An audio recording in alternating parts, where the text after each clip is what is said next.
My usual remarks before we turn to the agenda. This is a quasi-judicial meeting and no decisions are made in advance of the meeting. The members of this committee sit here on behalf of the whole council rather than as ward councillors. And as we are reminded of at full council, we do not enjoy parliamentary privilege in respect of any remarks we may make today. Turning to the agenda, the first thing is the notice of recording stroke webcast. This meeting will be webcast for live or subsequent broadcast via the council's meeting YouTube site, which used to be easy to describe and now is a string of letters and numbers. So I would recommend that you find it through Googling Birmingham City Council meeting YouTube, and that members of the press and public may record and take photographs except where there are confidential or exempt items. Item 2 is declarations of interest. Members are reminded that they must declare all relevant pecuniary and non-pecuniary interests arising from any business to be discussed at this meeting. If a disclosable pecuniary interest is declared, a member must not speak or take part in that agenda item, and any declarations will be recorded in the minutes of the meeting. That's the standard declaration for all BCC meetings. In addition, you may hear or see members declare that they've previously expressed a view on an application or a site, and therefore that they are withdrawing from that item. Item 3, apologies. We have apologies from Councillors Beecham, Cornish, Mear and Scott. Chair's announcements. The only announcements I have today are the dates of the next two meetings. As I've previously referenced, we've managed to fit 3 meetings in September, so the next meetings are the 16th and the 30th of September. Item 5, minutes. The minutes of the 5th of August are not available today, so we will pick those up at the next meeting, which means that we are ready to move on to planning applications, which we do on a geographical basis. Only 2 of the city's areas are represented today, and we're starting with the northwest area. Item 6 is an application for a certificate of lawfulness relating to Ladywood Road, Bracebridge Road, Hartop Road, Wentworth Road and Luttrell Road in Four Oaks. We do have speakers. What happens when we've got speakers is that we start with an update from the relevant area manager, then we take the speakers, then we have a response from the officer, and then we take members' contributions. Speakers are limited to 3 minutes. We don't have an off switch. Sean will tell you how he's going to notify you that your time is running out. We have microphones that should pick up everything that's happening in the room. They are spread around the room, and I think we've managed to get the bugs out of the system. They should pick everyone up. So we will start on this application with an update. Pete. Yes, thank you, Chair. No updates to report. However, I will remind members that an addendum was published and circulated yesterday, which was in response to a letter received from the agent acting on behalf of the applicant. Now, this application is a little different to what you would normally see, and if it's okay with you, Chair, I'd like to just give a little bit of a presentation, which I believe will hopefully help the discussion and the determination of the application.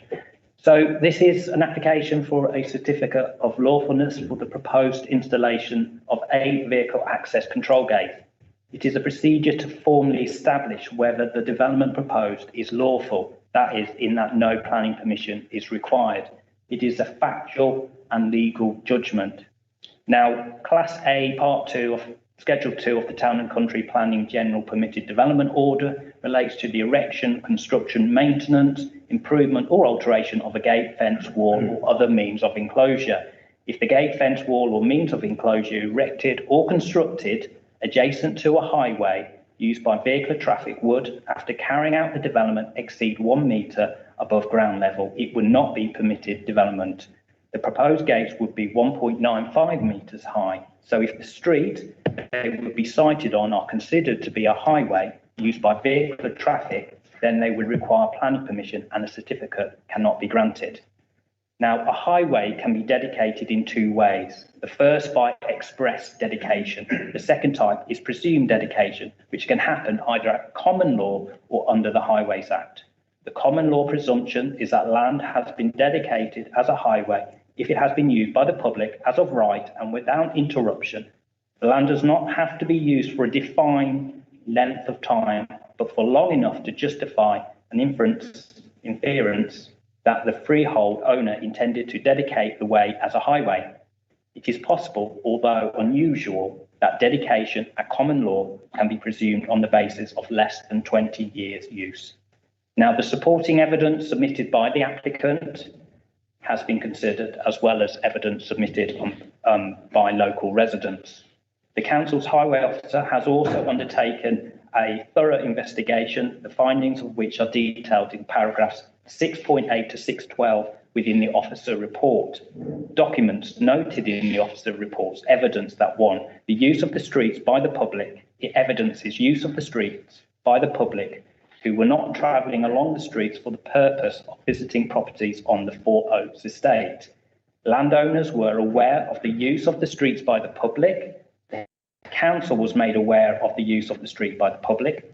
The use by the public of the street was of such a level that it caused wear damage to the street. The wear damage would most likely have been by motor vehicle. The council considered the streets to have been dedicated to public use by 1899, and that in 1932 the council publicly stated that the streets were highways. Statutory undertakers held the view the streets were highways.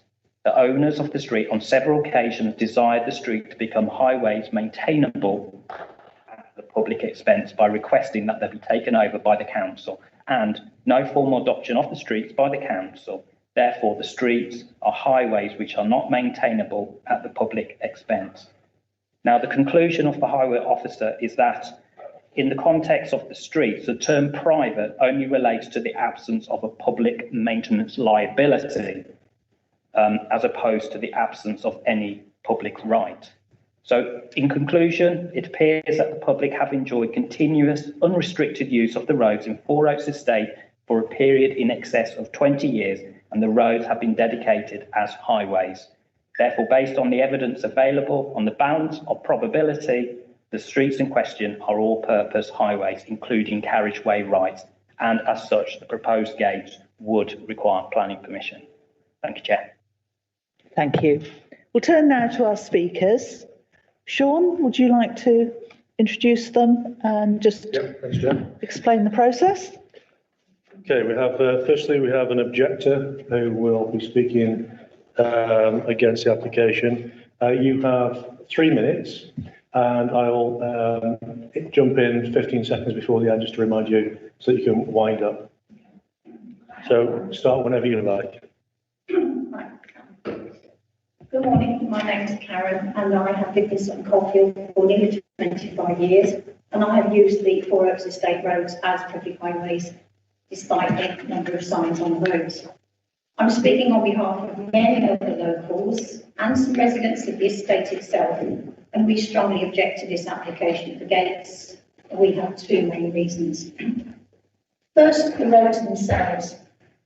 They are public highways, albeit unadopted, and have been used since they were originally laid out. There has been the argument over the damage to the road surfaces and who pays, but I would say there are very few occasions when this estate is used as a cut-through because of a traffic jam on the Lichfield Road.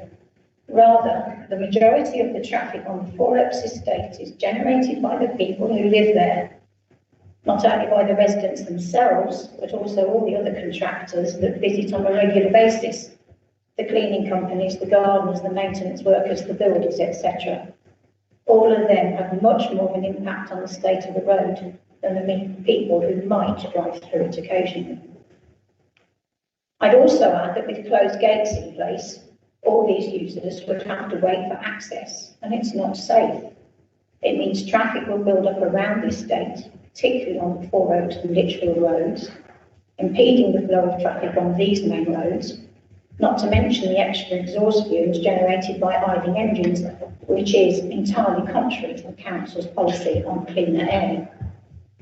But second, and to me even more important, is the question of social cohesion. As a retired acting head teacher, I've had to sit opposite Ofsted inspectors to explain and justify what my school's doing to promote community cohesion. So to me, the idea of a small part of a larger community deliberately choosing to cut itself off from the rest for whatever reason, and possibly being allowed to do so, is entirely wrong. The LGA guide, Building Cohesive Communities, March 2019, states that no one can impose cohesion on a community, but councils want to do all that they can to create the conditions in which local communities can flourish. This application is looking to divide the community and create a physical barrier to any form of social cohesion. So to summarise, the application to put up gates across public highways is unlawful anyway. But to shut up a part of the community from its own town and the wider locality must be 15 resisted. seconds. I urge the members of the planning committee to reject this application, to let the roads continue to be used as public highways, to conserve the conservation area, and to promote a socially cohesive city where we may all live together without the creation of large gated communities. Thank you very much. And in support, we have the agent, Gail Collins. Likewise, I will jump in 15 seconds before the end of your 3-minute period. So whenever you'd like to start. Thank you. Good morning. I am the agent for this certificate of lawfulness application. As you know, this is not a planning application. Consideration of its success can only include the facts of the case and relevant planning law to determine whether the proposed erection of vehicle gates on the Four Oaks estate is lawful. Assessment of the application against planning policy or other guidance is just not relevant. Whether planning permission is required rests on whether the private estate roads are highways for the purposes of the regulations relating to the erection of gates, walls and means of enclosure. The evidence submitted with our application confirms that the estate roads are not highways and that the proposed gates do not require planning permission. As only briefly referred to in your officer's report, but key to the issue of this certificate is that the applicant rightly sought legal advice from leading QC John Duval before submission. I respectfully request that members be fully appraised of the contents of that legal opinion before coming to a decision. John Duval has clearly advised that whilst the private roads on the estate, which are not adopted, may have been used by the public over the years, the fact that the Four Oaks Estate Limited has put up notices at the entrances to the estate, which state that the roads are private roads, is inconsistent with their dedication as highways. The submitted evidence demonstrates that these notices have been displayed since at least the end of the Second World War and are likely to have been in place since the formation of the estate around 1900. The QC is clear in concluding that the notices erected at the estate's entrances satisfy the test set out in Section 31 of the Highways Act 1980, and these notices negate any assumed common law rights. He concludes that planning permission is not required for the proposed gates. It is therefore surprising that the Council's legal team appeared to disagree with John Duval. The reference in your addendum report is concerning. It suggests that legal advice is premature prior to the conclusion of the ongoing highways investigation. Your officers therefore appear to be recommending refusal on the basis of incomplete information. Also relevant to your decision making, and although submitted as evidence, it is not referred to in the original officer's report, is the certificate of lawfulness approved by neighbouring Lichfield District Council. That was similarly for vehicle gates up to 2 metres in height across the private roads in the Little Aston Conservation Area. Rather ironically, that successful certificate application quoted this Four Oaks application, including its legal opinion. The recent report by your Highways team on the interpretation of their partial research does suggest the public use of the roads on Four Oaks, but John Duval's advice is clear. The notices erected negate the common law rights and the roads are not highways for the purposes of the planning regulations. The applicant therefore urges the committee to grant this certificate by agreeing the evidence provided on the applicant's behalf is clear and unambiguous against the partial, anecdotal and ambiguous counter evidence. Thank you for your time. Thank you to both our speakers. Pete, did you wanted to come back in? Yes, please. Just before we go any further, I just wanted to comment on what's been said by the two speakers. As you've heard, this is an application that turns on a matter of law. It's not about opinions, it's not about policy. And so comments about the use of the road as a highway are relevant to your consideration because they speak to the issues that you need to consider when you're making this decision. But any issues around safety, congestion, pollution or social cohesion are not relevant to the debate today or the decision today. So I would ask you to ignore those comments in your consideration. Thank you. Chair. Pete, do you want to come back on anything? Yes, thank you. Thank you, Jen. Thank you to our speakers. Thank you, Sean. I suppose really in addition to what Sean said, probably the one point I want to make in addition to what I've already said is that our legal view is that we don't agree with the council advice submitted with the application. That advice, that conclusion that the gates are permitted development is based on the premise that the notices were put up by the estate were sufficient to deal with any deemed application. However, the independent investigation undertaken by our highway authority concludes that the roads are likely to become highways long before any notices were put up. So the available historic document evidence does not support that conclusion. And as such, it is the officer's opinion that the gates don't constitute permitted development and do require planning permission. Don't know if Harndip, if you might want to say a few other things. Thank you, Chair. Just to endorse Pete's comments and build on those, in terms of the legal advice submitted by the applicant, the QC opinion was taken into account in the assessment of the application. Now, that advice is based on the premise that the notices that have been put up would have negated any rights of the public to use those roads as highways. Now, the notices specifically referenced in that advice are more recent, dating from the 1980s onwards, and it's assumed that some form of notices would have existed before that. But the far more detailed highways investigation that's been carried out by your own highways officers has revealed much more in the form of historical documentary evidence, which all leads to the conclusion of the highways officer that these roads would have become highways long before any notices would have been erected. And the conclusion is that the roads are highways, but they are not highways maintainable at the public expense, but rather they are highways that are privately maintainable by the Four Oaks estate. Now, that investigation has taken into account over 10,000 documents, and whilst that investigation isn't complete, the application is before you today because the applicant was keen for a determination. But it's what is clear to the highways officer is that based on the documentary evidence that has been examined to date, which is in fact far more detailed than the evidence that was considered by the applicants themselves and their QC before the application was submitted, is that the conclusion is that these roads are highways, and therefore the conclusion is that the application would require planning permission, and as submitted, the application should be refused. Okay. Do any members wish to speak on this one?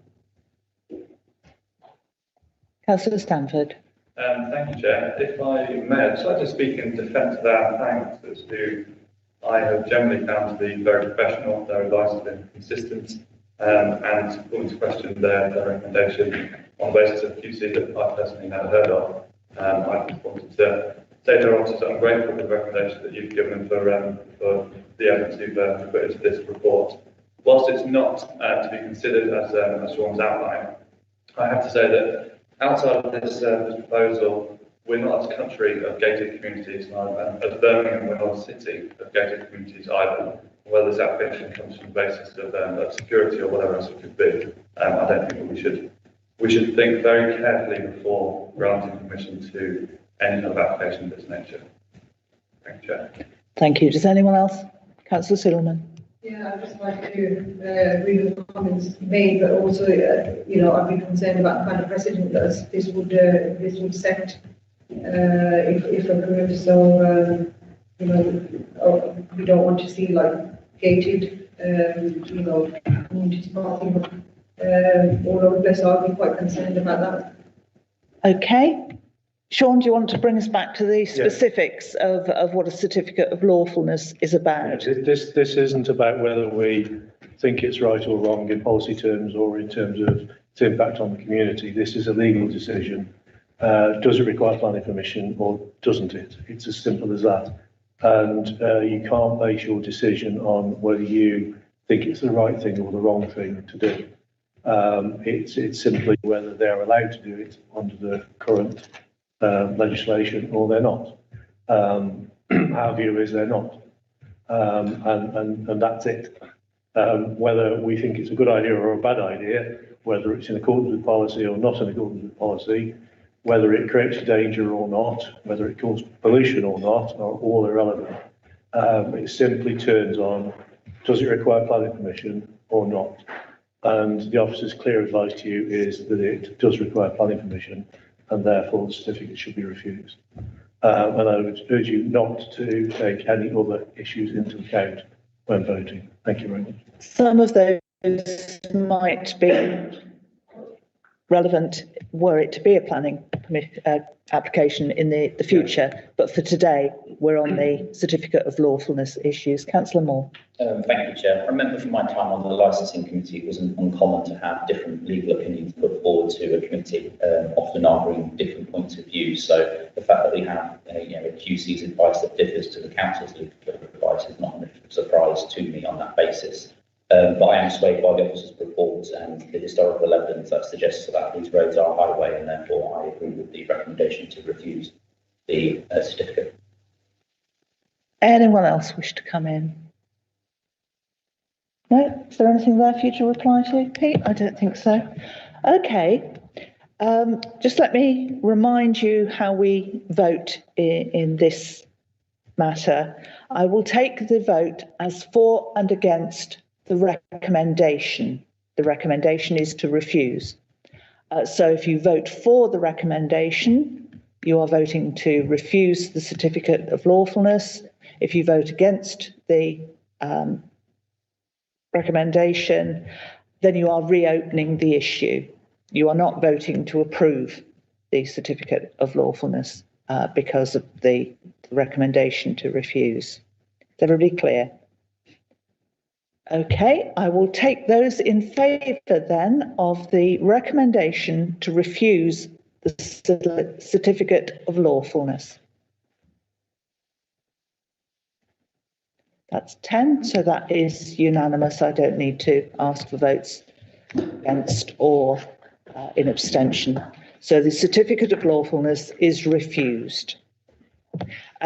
Can I thank our speakers, and can I also note our thanks to the officers, and I'm sure the staff of the agents and applicants who have had to wade through all these documents in order to get us to this point today, and also to the archivists who've made sure that those documents are available over the years.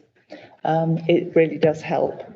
So thank you to them, and we'll move on to the next item. That was seamless, wasn't it? We have a swap here from the northwest to the city centre area, and our first application in the city centre is item 7, which is Wolverley House and Smithfield House on Digbeth High Street. Again, we do have speakers for this item, but I'll just ask Nick, I think you've got some illustrations that you want to show us at this point. Yeah. They can be shown on the screen. I shall start with the update, Chair. Okay. So firstly, there's an objection to be noted from the 20th Century Society who comment as follows. So they object to the demolition of Wolverley House. They consider it to be a non-designated heritage asset. Wolverley House is noted in Andy Foster's Architectural Guide to Birmingham, demonstrating its local heritage significance.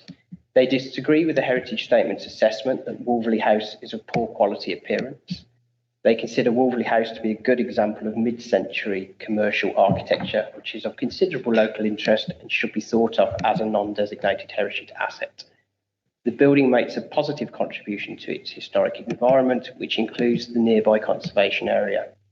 Wolverley House could be adapted for reuse and should not be demolished. They do not wish to comment on the proposed demolition of Smithfield House, and therefore the Society objects to the application due to the loss of Wolverley House as an unlisted building of local significance which could be satisfactorily repurposed, and urge the local authority to refuse the application. The applicant has responded to these comments as follows. So it is the council's role to identify non-designated heritage assets, and it has not identified Wolverley House as such. The council has identified the whole site for redevelopment in the Smithfield master plan. And even if Wolverley House were a non-designated asset, there is no legal obligation for the council to consider the effect of the application on that asset.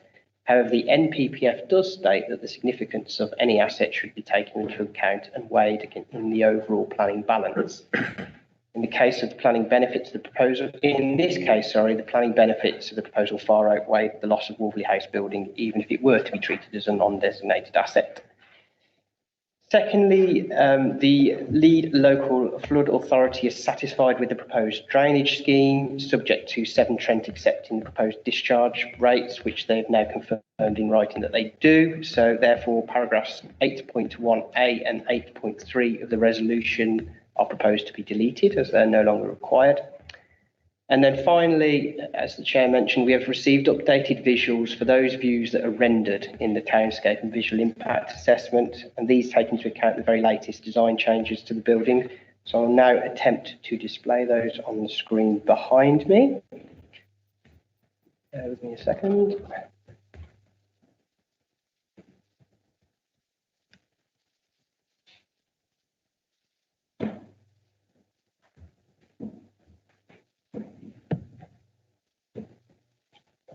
Things can happen, no?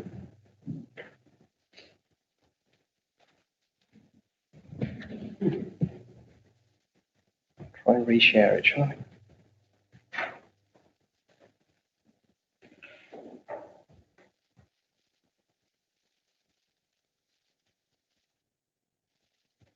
There we go. We're just going to be defeated by the technology then.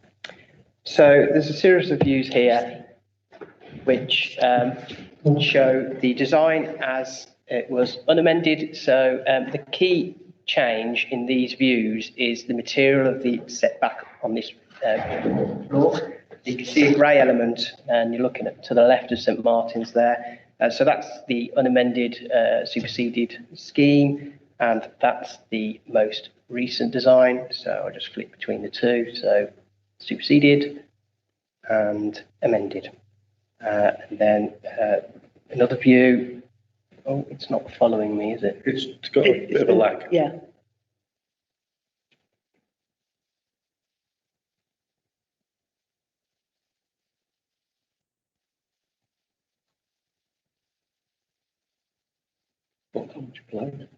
It's a lot of a lag. Are you scrolling? Well, I'm at the page 5. It's only on page 3. Try again, shall I? There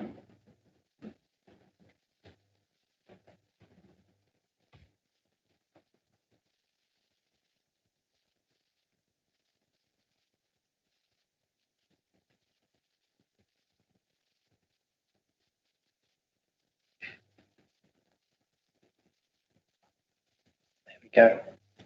So the view from Bradford Street superseded and hopefully as amended.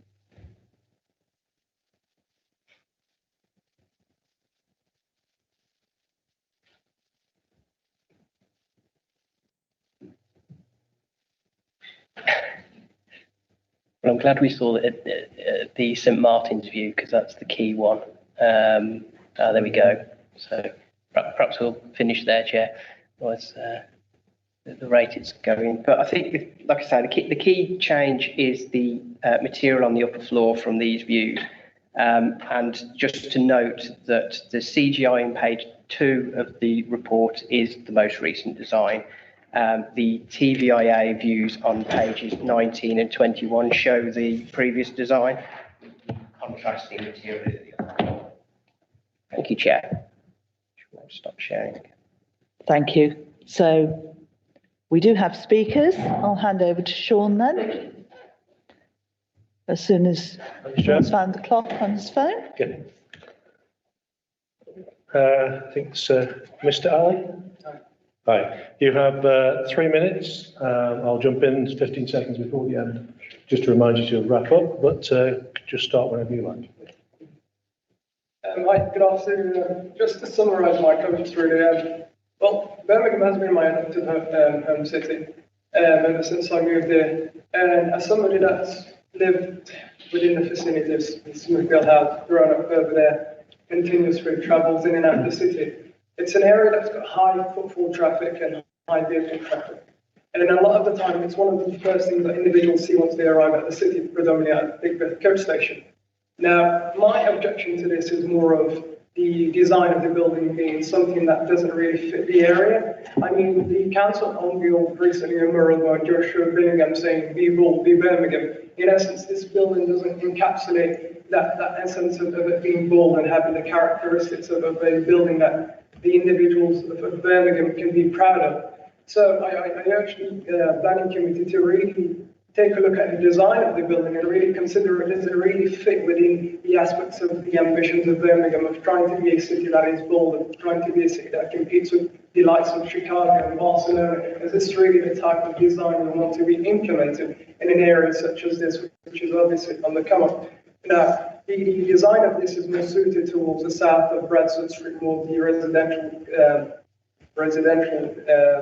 development, rather than something in which is in such a public place, especially in regards to the Borough Quarter development phase 3 and phase 2 and phase 3, and also next to the iconic Bullring. So my objection to that is more of the design of the building, really not inspiring and not really being at the heart of it, and it's more of something that is more of the returns that this building will bring rather than the design and the architectural masterpiece that it would be. Thank you very much. And now we've got Stephen Butterworth, agent in support. Again, you have three minutes whenever you'd like to go. Thank you. I'm Stephen Butterworth, Senior Director of Litchfields. We're the applicant's planning consultant. Responsible Mr. Adams has just spoken on design. There are proposed replacement buildings designed by award-winning architects, Dexter and Associates, to respond to their context through subtle and restrained detailing. The design is of a high quality that will enhance the local sense of place. The layout, form and materials provide continuity with the past and appropriate transition between the conservation area and the Smithfield Master Plan to the west. The building will be built in red brick using reconstituted stone to add detail and layering to the elevations, as you've seen. The elevation has been refined through dialogue with the city design manager and provided clean and simple design. Scheme layout distributes activity and passive lanes around both buildings, with primary hotel entrances located on Moat Lane and the restaurant, rooftop bar and cafe entrances located on Digbeth. In contrast to the existing buildings, new buildings will be highly sustainable, targeting BREEAM excellent and reducing on-site carbon emissions by 57%. Both the buildings make more efficient use of land, utilise the roof spaces, provide for urban greening, water attenuation and renewable energy, and will provide views of the city's evolving skyline. At 9 and 12 stories, both building heights are consistent with that indicated in the Smithfield Master Plan and of moderate scale. In the context of a step change in the height of some of the approved buildings nearby, including 30, 28 and 48-storey towers at the Quarter, Connaught Square and the RS Centre. In our view, having carefully assessed this townscape, visual and heritage effects, our application proposal preserves the significance of all heritage assets, including St Martin's Church. If though members agreed officers and considered the proposal would cause less substantial harm to the significance of St Martin's Church, due to development in its setting, then that level of harm must be given great weight commensurate with its Grade 2 listing and weighed against the public benefits of the proposal. In that respect, the development will deliver a number of important social, economic, environmental, public benefits to which substantial weight ought to be attached. These benefits set out in paragraph 7.5 of your committee report clearly outweigh the identified less substantial harm. I therefore invite you to concur that the application proposal complies with your development plan policies, conforms with the purpose of your master plan, and will make a positive addition to the Digbeth and city centre townscape, leaving you to support your office's recommendation for approval. If a positive decision is made today, and permission is issued this autumn, our client intends to agree terms with one or two local brands with confirmed interest in leasing or managing a hotel and car hotel, who has enabled development to commence next year. Thank you, Christy. Thank you, Chair. Thank you to our speakers. Nick, if you'd like to reply to the points made, and I will then bring members in. Yes, thank you, Chair. Thank you, Chair Speakers. I don't think there's all that much for me to add, other than obviously the city design manager is satisfied that the design quality is satisfactory. We obviously are very aware of the heritage issues at play here too, and the design has been progressed with that fully in mind. And I certainly hear the speaker when he talks about being bold and that ambition of the city. But of course, we obviously have to consider heritage as well. So that does obviously have a bearing. The image on page 3 gives a snapshot of the deep modelling on the facades and the use of brick and recast stone, which I think gives a flavour for what this build will look like. And overall, obviously, your sort of conclusions on architecture need to be placed in that planning balance. So you need to consider the scheme in the round, so all the benefits that it brings, which are in the report. Thank you, Chair. Thank you. Members? Councillor Johnson. Thank you, Chair. When I initially started to read through this application, the first thing that came to me was, why are we demolishing something that in point 1.2 follows the same footprint of the existing building? But later in the report, I know that it addresses the reasons for the demolition, so I answered that point.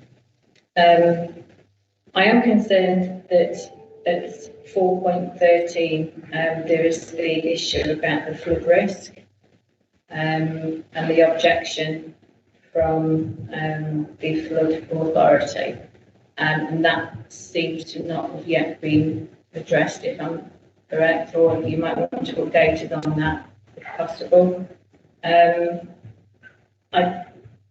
I think it isn't a very inspiring design.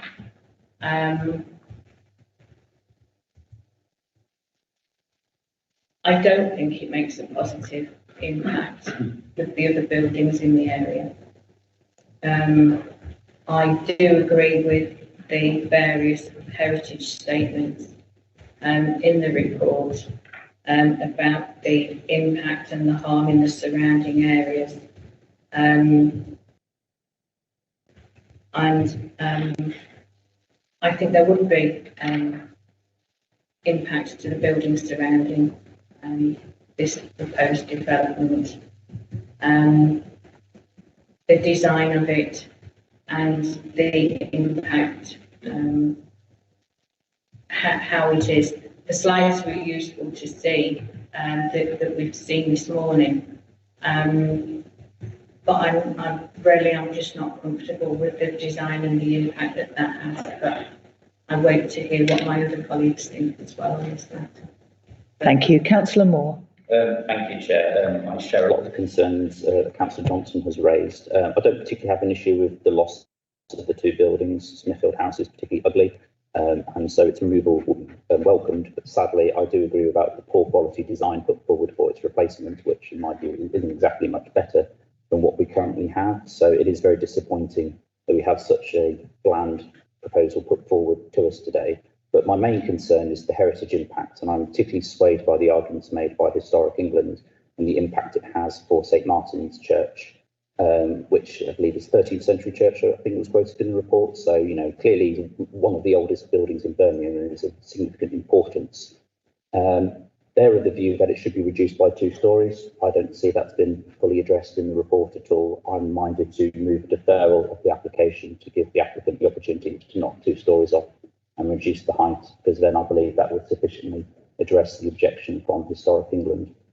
So I'd like to formally move that, Chair.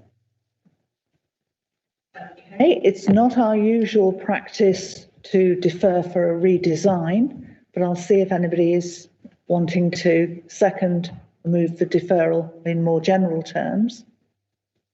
I'll second that, Chair. Okay. Yeah.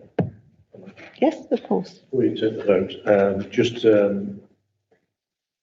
if there are specific parts of the building or specific issues that you are unhappy with, it's one thing to say defer it, to remove something or delete something, reduce it, and to give some clear steer. But a general defer it for a redesign, effectively what you're saying is you are not happy with what's in front of you, and therefore it should be refused. We're not here as a planning authority to decide, could we design something better? And do we like this or don't we like it? It's about, is this good enough or not good enough? And should it be permitted or refused? And we have an application in front of us that needs to be determined. So I would just caution you that a general take it away and redesign it is probably not specific enough to be of much help to the agent. Thank you. Gareth, would you like to restate what it is you're looking for from a deferral? Well, I wanted to give the applicant the opportunity to perhaps, you know, take into account the concerns raised by Historic England rather than refusing their application. But I'm not supporting it today in its current form, so it's up. You know, if Sean says that we should refuse it, then we'll refuse it. Then. I don't think Sean's saying you should refuse it. I think Sean is saying that the appropriate action for the view you've expressed would be refusal. Am I right? What she said. Councillor Stanford. Thank you, Chair.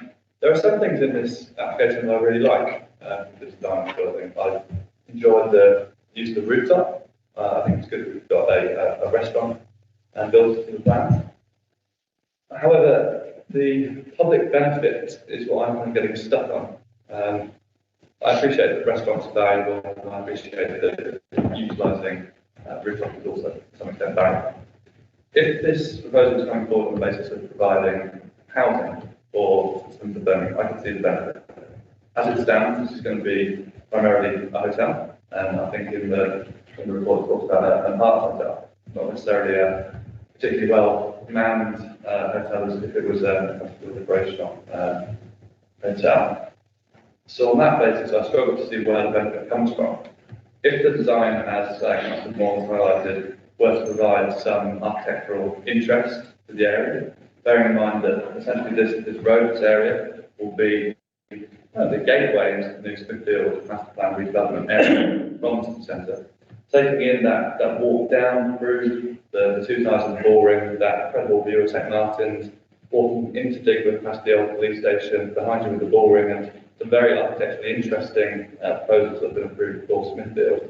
I just can't see that there's any real benefit to restaurants. We don't have shortage of hotels, and that's essentially what the application is looking to provide. Okay, can I just check that Councillor Moore no longer wants the deferral proposal voted on? Yeah, I'm happy to wait. Okay. Councillor Straker-Wells. Thank you, Chair. After listening very carefully to what's been said and also reading the report, I find myself conflicted slightly. First of all, in terms of the design, it's not going to set the architectural world on fire, and I don't think it's ever going to become part of the tourist street for students. However, it does have windows, which is a blessing, and I think it's the site on which it's based is obviously it follows a footprint to the previous site. As per usual, I find myself dithering about the heritage element, but I'm happy to be persuaded by the officers that the less than substantial harm really is going to be less than substantial harm to those assets. But I have to say, even though I understand what's the points that we made, I find myself complying, if you like, with the discipline of planning, that I can't actually see very strong substantial grounds for refusing this. So I should be supportive if the officers are able to reassure. Councillor Idris. Thank you, Chair. I mean, these two buildings over the last 5-6 years have not been in very high demand, and we can't see this demand increasing in the coming years. And I agree that the design may not be one of the best, but it is at an acceptable level, and it is an opportunity to regenerate those two buildings, and so I remind to support this. Anyone else want to come in? No? Back to you then, Nick. Thank you. Yeah, there's a few bits there. So, Councillor Johnson, in terms of the lead local flood authority, I'll pick that up as part of my update. So that objection is no longer there. They're satisfied, subject to 7 Trent being satisfied, and they are. So hence the removal of the two parts of the resolution relating to flooding. In terms of heritage, yes, less than substantial harm has been identified, and nobody suggested that it's anything more than less than substantial. That is Historic England's view, that is the applicant's advisor's view, and that is the Conservation Officer's view, that the harm is less than substantial. And the harm is that first view that I put up, principally through the bull ring across St Martin's. That is the one where that harm has really been focused, particularly in Historic England's comments. But you'll see from the report that where we fetch up that list of public benefits at 7.5, is it? Outweigh that harm. That is the officer's conclusion on heritage. So I think that probably picks up the key points, Chair, to be honest. Does anyone wish to come back, or are you ready to vote on this one? I think just, can you point members to the page for that view, because that's the key view. Yeah, so the St Martin's view. The bull ring is. Yeah, so it's on page 19. Albeit the image there has a grey upper floor, but we've seen that it's now red. So through you, Chair, that image on 19 is the one that is considered to be perhaps the most harmful. Councillor Moore referred to the comments by English Heritage as being the reason behind his concerns. They're also in your report, and basically they're talking about the harmful impact of this iconic viewpoint and one of its most important buildings. So it's a question of balancing that against the benefits that are listed in 7.5, and whether you take the view that those benefits outweigh that harm, and that's the balance here. Thank you, Chair. Councillor Moore. Thank you, Chair. I mean, for me, Historic England are the main heritage body, and we have to place significant weight to the issues of heritage, and therefore, for me, that is the issue in terms of their comments. And they've made what I consider a very sensible recommendation of how to make this application more acceptable. They're not saying don't build it, they're just saying knock a couple of stories off. So, I agree with the comments that people have mentioned about, this is an area that needs to be regenerated. But I don't see why that can't be done just 2 stories lower, and we then, resolve the heritage issues that Historic England have raised. And, as they state in their objection, we have to attach significant weight to their concerns.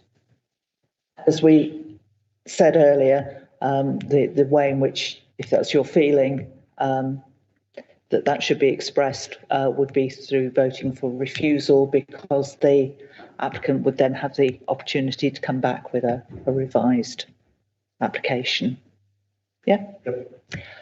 Okay, are you now ready to vote? Okay, can I see those in favour of the application? I'm seeing 4 in favour. Okay, let's take that again, because I'm obviously missing somebody. 5. And those against?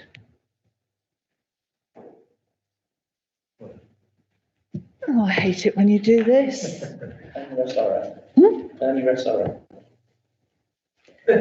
Right, okay, so that is tied, and therefore, having not used my vote in the original ballot,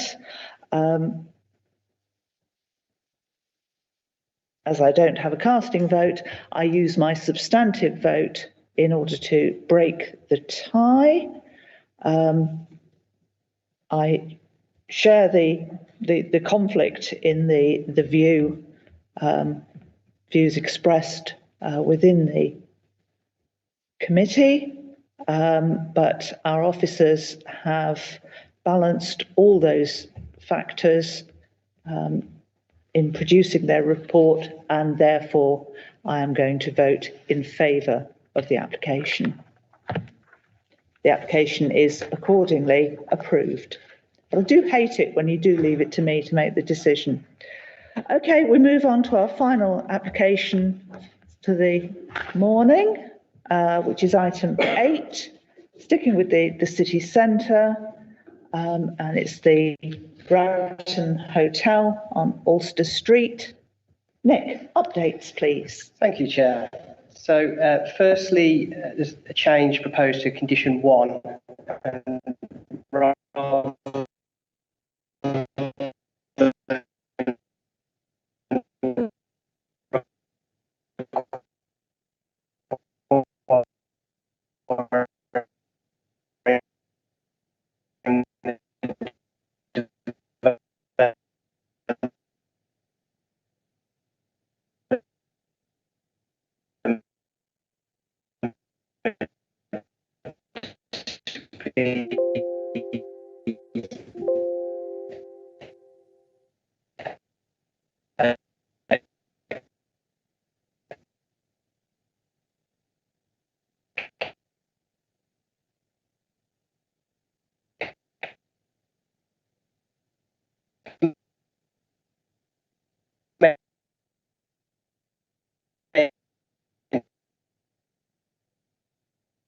Within 3 years, it limits the to 3 years. So, to amend the wording to cancellation on vacancies, he wanted to confirm that it's on the basis that he does not believe that so-called contingency hotel provision, is in any way suited to providing the quality of accommodation, support services and environment that often vulnerable and isolated new arrivals to the city need or deserve. He adds that we have extensive evidence to show that contingency frequently translates into people being left for weeks or indeed months in hotels without access to adequate personal space or access to anything but of the most basic services. As a city of sanctuary, we believe that people are entitled to far better than this, which is why we continue to challenge both the Home Office and their contractor, Serco, over their continued use of these practices.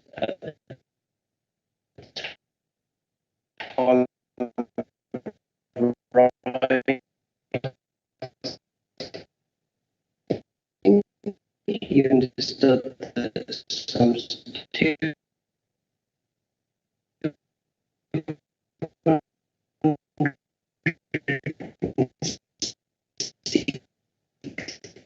seven individuals now accommodating at the hotel, many of whom are on share rooms.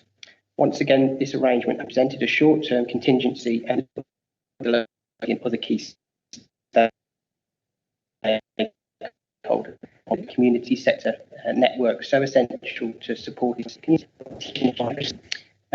which provides a further update on the use of the building. So the existing situation, which is set out in paragraph 1.1, 3.2, 4.1, as per the report, the building was vacated in January of this year. However, since July, it has been back in use as contingency accommodation. The number of asylum seekers occupying the building has fluctuated, with the last figure reported to that individual as 230. In terms of Serco, so at paragraph 6.21, in June 2021, Serco wrote to the BCC to confirm that they are not now or in the future looking to use the Roton Hotel as contingency site or initial accommodation to accommodate asylum seekers. Clearly that position has changed. And in addition to the named hotels in paragraph 6.22, further properties have been occupied as contingency accommodation over July and August. So those include the Novo Hotel on Broad Street, the Best Western in Acox Green, and service departments on Pershall Street. Therefore, paragraph 6.23 should read that the updated total contingency alone is 910 bed spaces as opposed to 443.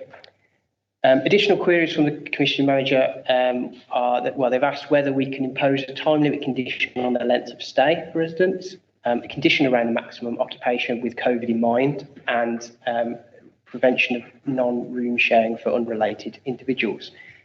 It's just been, as I say, it's been suggested that the maximum occupancy limit should be lower than full capacity with COVID in mind, based on the fact that there's been similar outbreaks in similar accommodation in Birmingham run by the same company, and they've referenced the Stone Road hostel in Edgbaston of last year. So in response to those three particular points, initial accommodation should be used for a 4 to 6 week stay.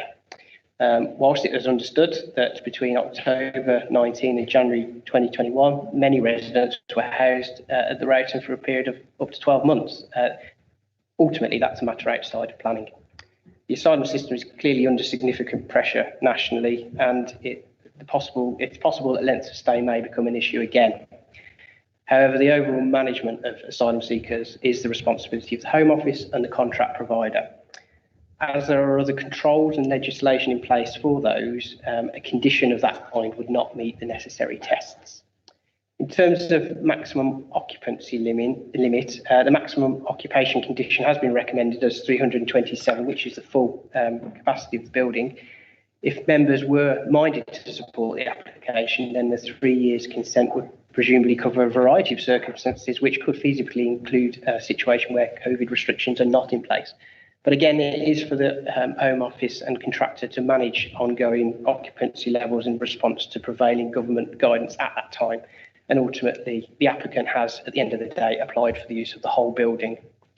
And then finally, on the room sharing point, the Home Office Asylum Accommodation Support Contract regulates the provision of initial accommodation. And this sets out the various requirements in Annex C. So the sharing restrictions on individuals that are not related and are a different gender, as well as vulnerable individuals,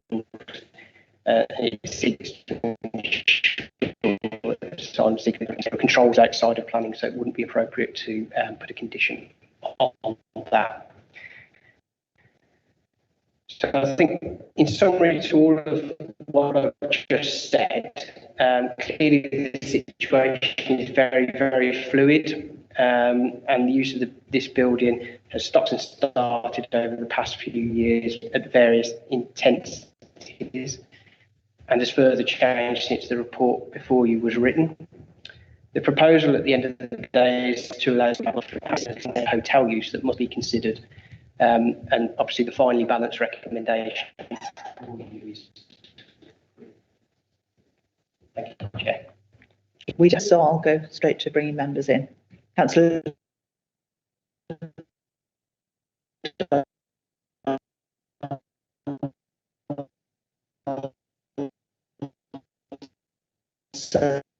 Can you? Always a day, my friendly city. What concerns me about this application is what sanctuaries will it offer to migrants, as you can't guarantee that there'll be families mixed in with single young men. So it raises safeguarding issues in my mind. Thank you. Councillor Moore. Thank you, Chair. There is a slight irony as a city of sanctuary. We have the cabinet member for social cohesion objecting to accommodation for asylum seekers. So I appreciate the concerns he's raised. Clearly, the situation has changed from the original objection set out in the report. And regardless of what people's views are on asylum seekers, we clearly need to provide some accommodation. I accept that hotel accommodations are far from ideal in terms of that, but we need to provide some sort of accommodation, even if it is short term. The use of this hotel for asylum seekers, I think, has been well established. Planning history suggests it was used far back as 2015. And if there's a demand and there's a need to provide this accommodation, then for me it makes sense to use a building that has been used for that previously, rather than it seems to be the case looking at other hotels. So I'm slightly concerned that, notwithstanding the concerns raised, on the plan merits, I think it's really difficult to refuse this application, and therefore I will be reluctantly supporting it. Councillor Johnson. Thank you. I think we're all proud to know that Birmingham is a city of sanctuary. What concerns me about this application, although has been mentioned by other members, it has supported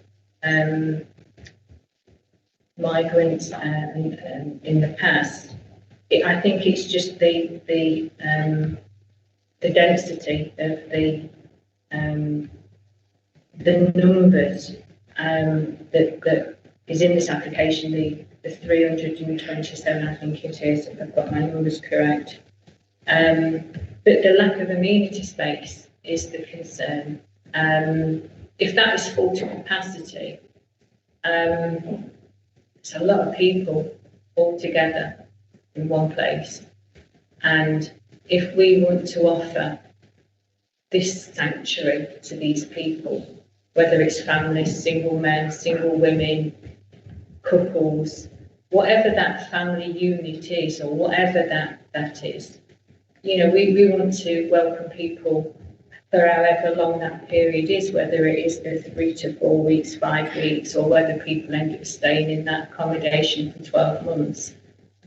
But in a room that has very little communal space, if any, or any outside space, and that concerns me, that it's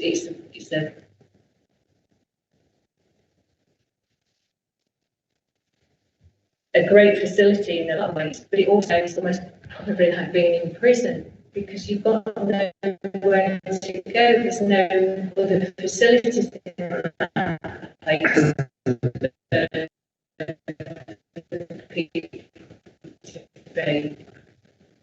And it's too vast, and there's just not enough space other than there's a park outside that is going to try and accommodate so many people. I think it's too big, and I'm struggling to support this. I think the point made by my colleague Councillor Johnson, yes, the city of sanctuary, was quality sanctuary that is one. I'm 75% by 300 rooms. But when I can't possibly myself or something already from a translation arriving in a country that is absolutely needing all sorts of other support and all sorts of other provision besides for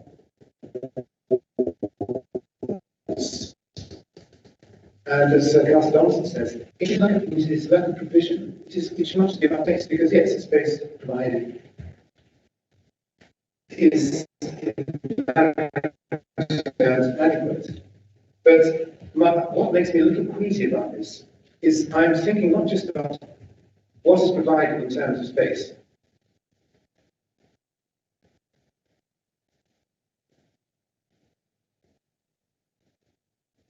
I'm thinking in terms of what these folk will need in order to make sure for employment, for health, for forms of provision and so on, and that they will actually be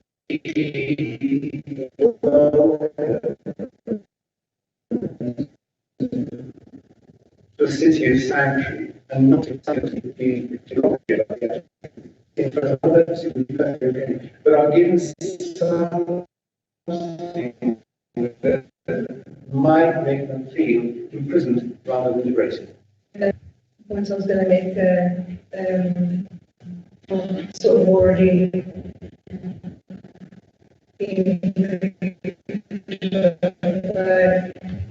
my colleagues naturally, and we welcome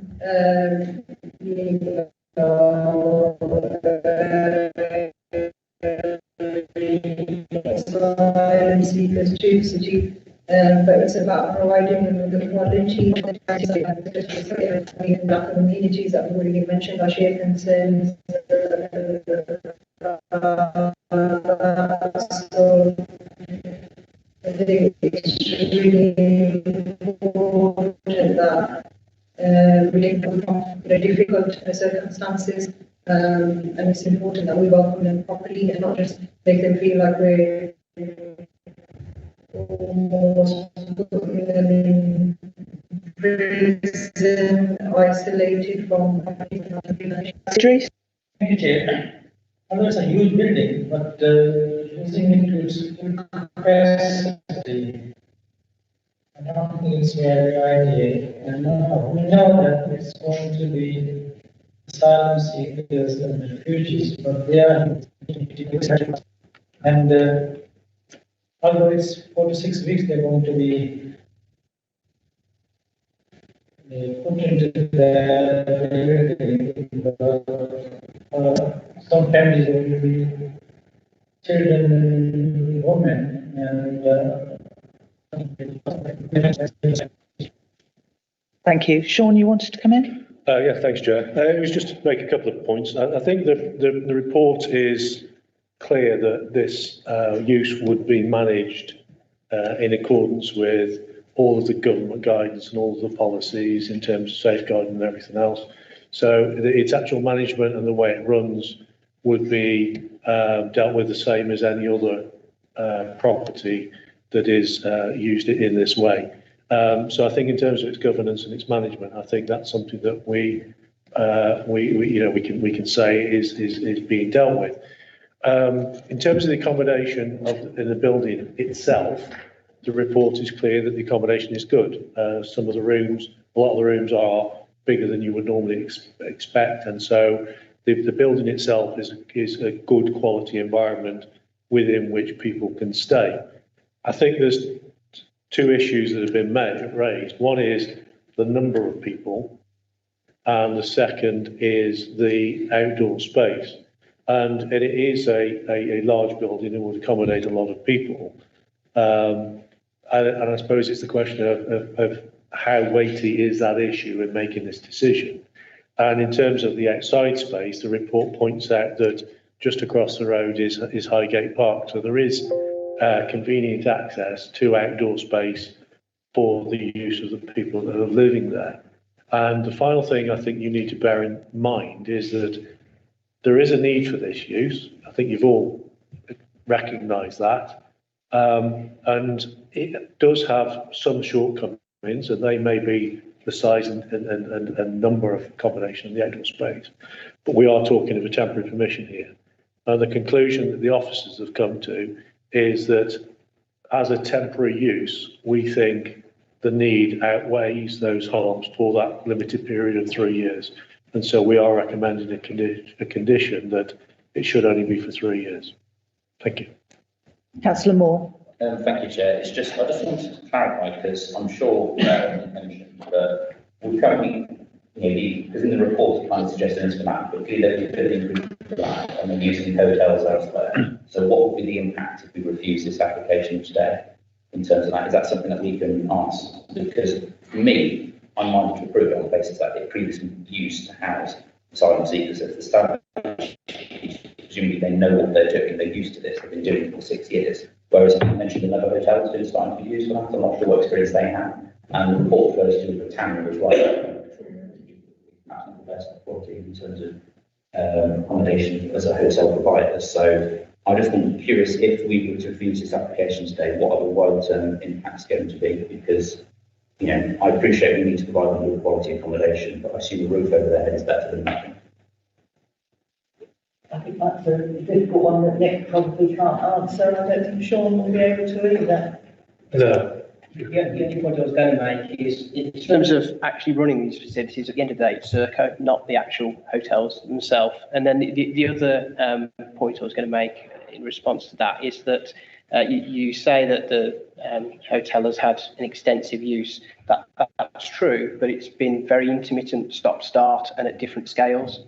So it's certainly not been continuous, and it's certainly not been fully occupied for a large amount of that time, as far as I understand it. Sure. I think the previous use has been for overspill. It's been where the need elsewhere was too much and it needed additional accommodation. So this has been used for overspill accommodation, hence the fluctuation of its use. The fact that it's now proposed as to be permanently used for 3 years, to be fully used for 3 years, is to me an indication that the need is there and isn't going to be satisfied anywhere else. But I can't give you that assurance because I don't have that. But all I can say is that after a number of years it had been a contingency use, the need is now there to use it fully. So I think that's perhaps the issue here. Well, and I think just to add to that, Sean, that the situation is very fluid, and it was empty come January. June, Serco themselves wrote to us and said, we have no need to use this building now or in the future. Yet the month after, there are 300 odd people in there. So it's very, very fluid, this situation. Councillor Johnson. So we're kind of making an assumption that it's going to be filled, but we don't actually know. No. We can only make a decision on what they're applying for, which is what is before you. Does anyone else wish to speak, or are you ready to go to the vote? Do you feel you've answered everything that was?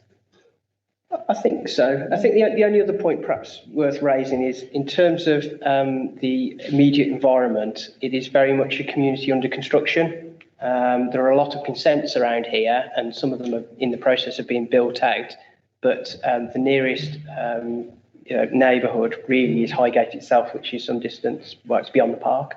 So I think just to recognise that fact as well, I guess. Okay. Anyone else, or are you ready to vote? Councillor Stanford. So I think probably Debbie has not spoken on this yet. When I initially read the report, I was very sympathetic to Councillor Cotton's objections. Equally, as we started this discussion process, his reinforced objections, again, hit a vote with me. Given that this is his kind of cabinet portfolio, we can only defer to his knowledge relating to the City Council's current provision of accommodation and services available to asylum seekers. I'm not an expert on that area at all. With that said, the history of this building planning applications, particularly the replacement of conference rooms, a cloakroom and a bar be turned into individual rooms, indicates to me that this is probably a question of capacity. And that has been the historic interest of the owner and developer to create as many rooms as possible, and now those rooms will be filled with asylum seekers. I don't necessarily agree, and it doesn't sit comfortably with me that this is the best place for asylum seekers coming to our city to be accommodated. With that said, as Councillor Moore indicated, it is surely better to have more options for us to house people in crisis situations at short notice in this instance. So, to come back to Councillor Cotton's objections, I would look back to Councillor Cotton that this is an asset, if it is approved, to be used. However, if he is able to accommodate asylum seekers in collaboration with the Home Office and service providers in a better facility, then of course we would all love that, I'm sure. So on that basis, I'm minded to approve. Thank you. I don't think there's anything there to respond to. Councillor Suleiman. I was just going to say, I would hope that if it is refused, that they will go back and find somewhere that's more suitable if there is a need. Thank you. And again, I don't think that's a point that needs a response. If you're ready to vote then, can I see those in favour of the application? agree? And those against? Any abstentions? Councillor Azim is abstaining, so I've got 3 in favour and 6 against. That is refused. But I was hearing during the debate that was on the grounds of lack of amenity in planning terms. So not the wider issues that were raised, but in terms of lack of amenity within the building in terms of shared space, and also the lack of outdoor amenity space. Was I hearing that correctly? Okay, thank you for that. Nick will... I think on the basis that's a fairly straightforward issue. Normally we would seek to defer the decision to craft some reasons and bring them back to you, but I think we can craft a reason based on those issues without bringing it back to you if you're comfortable with that. So if you are happy to give us delegated powers to craft a reason around those issues, I'm comfortable we can do that and issue the decision. Are you happy to do that? Yep. Okay. Yes, they've agreed to that being produced on delegated powers. That's the end of the applications for today. We have item 9, which is other urgent business. Anything that won't wait till the next meeting? Not seeing anything. Councillor Moore's saving his questions up for full council, I think. Which just leaves item 10, the authority to chair and officers to respond to an urgent situation between meetings on behalf of the committee. Can we agree that? Thank you very much. Thank you for this morning. We'll see you again in a fortnight.